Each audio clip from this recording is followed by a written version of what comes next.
Fala galera, muito tempo sem postar nada aí. Hoje tô aqui fazendo uma reforma dessa geladeira aqui. Comecei soltando aqui o bracinho dela aqui, entendeu?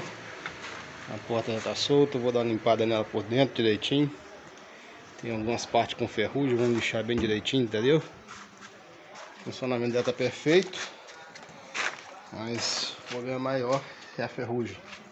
Então nós vamos estar lixando esse ferrugem todinho aí, fazendo uma limpeza bem feita nela aí, que isso aqui vai ser utilizado no quartinho do meu quarto, sala, cozinha do meu filho, se Deus quiser. Vai fazer faculdade e nós ganhamos essa geladeira aqui para começar. E é isso, galera. Daqui a pouco eu venho mostrando aí como é que vamos fazer para dar lixada nisso aí, tirar essas peças, tudinho, entendeu?